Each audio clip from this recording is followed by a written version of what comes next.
Muchos niños y adolescentes tienen problemas de salud mental que interfieren con su desarrollo normal y las actividades de la vida cotidiana.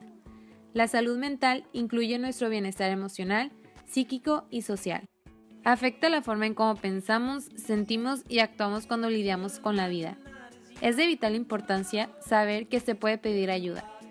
La mayoría de los niños y adolescentes que tienen problemas de salud mental pueden regresar a sus vidas normales si reciben el tratamiento adecuado. Es por eso que nos dirigimos a Sunset Bay Academy, una institución que ofrece un programa terapéutico comprometido en ayudar a los adolescentes que han decaído académica o emocionalmente. Se entrevistó al Dr. Hugo Wright, quien es el psicólogo general del programa. Bueno, pues mira, salud mental para los adolescentes es compleja, porque el adolescente pues está en una etapa de vida que es muy crítica y muy susceptible a muchas cosas, ¿no? Por naturaleza, su etapa de desarrollo lo va a llevar al conflicto. Lo va a llevar al conflicto porque el adolescente tiene que afirmar su personalidad, pero para poder afirmar su personalidad tiene que contraponerse necesariamente a las autoridades que están alrededor de él, es decir, los padres, las figuras objetales, los maestros, gente que es autoridad, es naturalmente un punto de conflicto para el adolescente. Esto es así, por ejemplo el papá, ¿no? El papá le va a dar una serie de instrucciones y una serie de ideas y va a poner una serie de expectativas sobre el adolescente. Mientras el adolescente cumple esas expectativas, esas instrucciones, esas órdenes, pues todo está bien con el padre, pero él no es él. Él a final de cuentas es pues lo que el papá quiere que él sea. Okay. Entonces, el adolescente en este sentido, para poderse hacer él, tiene que necesariamente enfrentarse al papá. Entonces, la única forma en que yo puedo ser yo, pues es diciéndote a ti, papá, pues fíjate, no lo voy a hacer porque es la forma en que yo reafirmo mi persona, ¿no? Entonces, por un lado tenemos ese aspecto que pues es parte del proceso natural de adolescencia, ¿no? Del desarrollo de adolescencia, ¿no? El ser yo, ¿no? Muchas veces se complica incluso porque los padres que son muy dados a ponerle el mismo nombre al chico, ¿no? Que el papá, ¿no? Entonces el papá se llama Juan, el chico se llama Juanito, y todo el mundo le dice Juanito mientras vive el papá, ¿no? Y muchas veces hasta, incluso después de fallecido el papá, todavía le siguen diciendo Juanito al niño, ¿no? Entonces, esa carga de traer el nombre del padre, y si el padre es, por ejemplo, un doctor muy prominente, un ingeniero muy reconocido de la sociedad, un personaje importante en la sociedad, pues eso es una sombra sobre el adolescente que el adolescente en algún momento va a tener que enfrentar para tratar de igualar o tomar su propio camino. Entonces, eso es parte del desarrollo natural. La otra parte que también es un conflicto con el adolescente, pues es el resultado de la experimentación. El adolescente está constantemente en un proceso de experimentación sobre nuevas cosas porque tiene que abrirse a nuevos horizontes para poder definir cuál es el camino que va a tomar.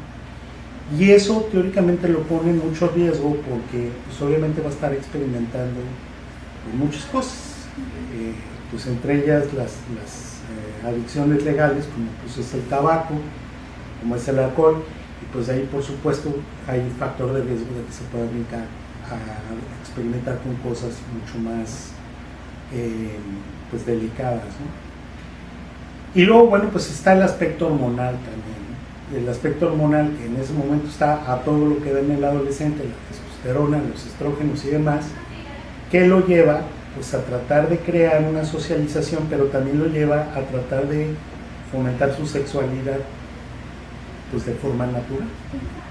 Entonces, bueno, esos son factores de riesgo que en general están presentes durante el desarrollo de la adolescencia. En años recientes, me parece que es en la Universidad de Irvine, en California, hicieron un estudio de lo que llaman ahora la poda neuronal. La poda neuronal es básicamente el cerebro entre los 12 y los 21 años de edad, empieza a deshacerse de las conexiones de las redes neuronales que no han sido reforzadas, con el fin de hacer espacio para hacer otras redes neuronales pues más fuertes, ¿no? Y da la casualidad que ese proceso de poda neuronal empieza del lóbulo frontal hacia el lóbulo occipital, ¿no? O sea, va hacia atrás y lateral, hacia afuera y hacia el centro del cerebro, ¿no? Es la forma en que se va dando esa poda neuronal. Entonces, ¿qué quiere decir? Que los primeros lóbulos afectados pues son los lóbulos frontales, que son los lóbulos pues, del juicio crítico, de la moral, de este aspecto del desarrollo de la personalidad. Entonces, lo que tenemos aquí es, o sea, tienes un joven que está con las neuronas a todo lo que, o las hormonas, perdón, a todo lo que da, con el desafío abierto a las autoridades, con la experimentación abierta, no hay juicio crítico porque está esa poda neuronal. Entonces, por eso vemos muchas veces a los adolescentes intentar cosas que son de alto riesgo, que tú dirías, una persona, pues vamos a decir, en estado normal, pues no intentaría en su sano juicio, porque diría, pues esto es una locura, ¿no? Al adolescente tú lo ves intentar cosas que son pues fuera de lo común, que una persona en su sano juicio no haría, ¿no? Entonces, esos ya en sí son los factores de riesgo que son naturales al adolescente, es decir, que están presentes como una parte de su desarrollo normal. Pero hay otros factores de riesgo que están alrededor.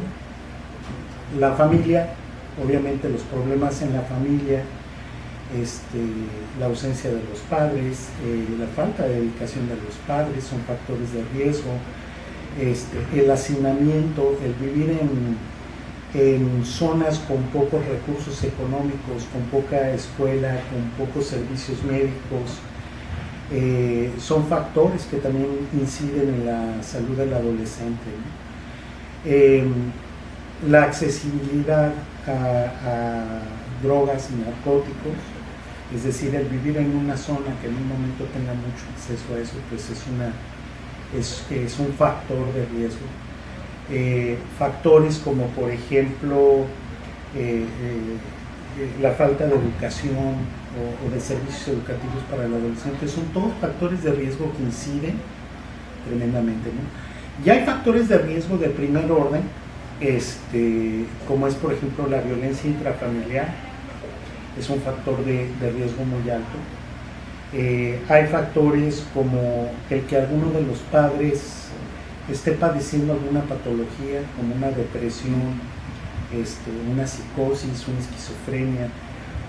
Son factores que inciden mucho en la salud mental del adolescente. Entonces, por ejemplo, una de las cosas que hemos visto es los hijos que vienen de familias con madres depresivas tienden a desarrollar con mucho más facilidad trastornos de ansiedad, trastornos de conducta, trastornos depresivos por la cuestión de la patología de la mamá.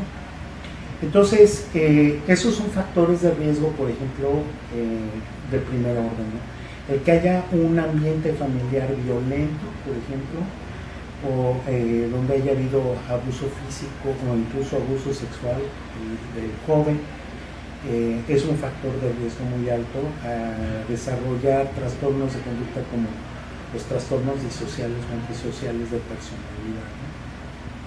Si a esto le agregamos la presencia de otras patologías comórbiles, como puede ser, por ejemplo, el déficit de atención con hiperactividad, la dislexia, distimias en los adolescentes, pues son factores que también van a incidir, porque un adolescente que le cuesta obviamente prestar atención dentro del núcleo escolar, dentro del núcleo, dentro de su desarrollo académico, pues obviamente es un adolescente que va a tener pues mucho más tiempo que gastar experimentando con otras cosas, ¿no? Claro, no solo el que haya un déficit de atención es por ejemplo un riesgo, ¿no? Puede haber un riesgo en aquellos aspectos, por ejemplo, donde hay incluso un coeficiente intelectual extremadamente alto. Un joven con un coeficiente intelectual muy alto también va a ser un problema, porque lo que te resuelve el alumno promedio en 10 minutos, el chico con un coeficiente intelectual alto te lo va a resolver en 5, y tiene 5 minutos para hacer pues, el desorden que quiera, mientras los otros están ocupados, ¿no? Entonces, hay muchísimos factores de riesgo alrededor de los adolescentes. Particularmente yo creo que sería el entorno familiar, las drogas, el hacinamiento, son factores muy claros de riesgo en salud mental, ¿no? Hay una parte que incide muchísimo en la salud mental del joven, que es el afecto de los padres. El afecto que los padres le dan al hijo, la manera en que se lo demuestra, el tiempo que le dedican a estar con él, a sus actividades, a sus cosas, son factores que van a incidir en su salud mental. Una persona con un ambiente afectivo pobre o con un ambiente de mucho abandono, mucho rezago emocional por cuestiones de abandono parental, pues es una persona cuya autoestima va a estar afectada. Va a ser muy individual en muchas cosas, pero va a carecer en otras.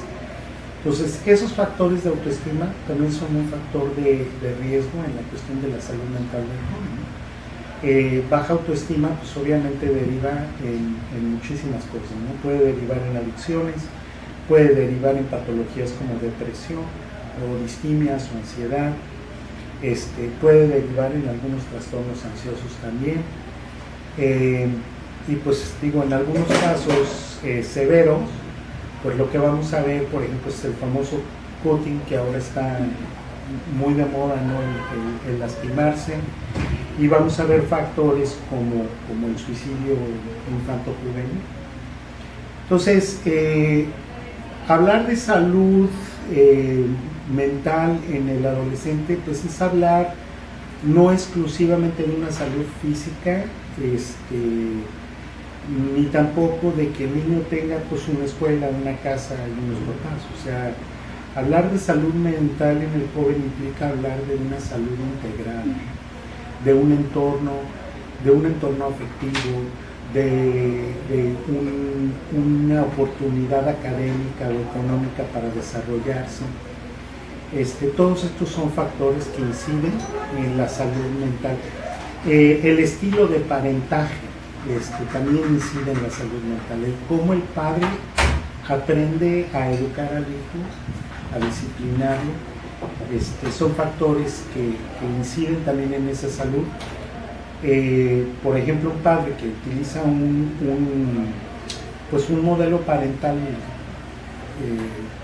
casi dictatorial, vamos a decirlo, donde solo es lo que yo digo y solo son las cosas como yo digo, va a incidir de alguna forma en esa autoestima. Entonces, no podemos hablar de un solo factor que sea riesgo. O sea, hay muchos factores que son congénitos al desarrollo del adolescente, como hay factores externos que son de riesgo al adolescente. De acuerdo con la Organización Mundial de la Salud, la falta de buena salud mental en los primeros años de vida puede llevar a que los niños y adolescentes presenten trastornos. Es por ello la importancia de tener en cuenta que existen diversos factores internos y externos que pueden afectar la salud mental de ellos. Tener una buena salud mental significa que tanto el niño como el adolescente han alcanzado a aprender habilidades sociales, como enfrentar problemas que se puedan presentar, así como ser capaces de controlar sus emociones de manera asertiva. Los niños y adolescentes que son mentalmente sanos pueden ser capaces de desempeñarse bien en las diferentes situaciones de la vida de la persona, como en el hogar, la escuela y en sus comunidades. Por esto, es importante crear un ambiente en el cual niños y adolescentes no sean expuestos a ambientes que puedan perjudicar su salud física y mental. Se necesita crear programas de psicoeducación para los padres, esto como una manera de prevención de forma temprana y reducir la afectación de la salud mental de niños y adolescentes.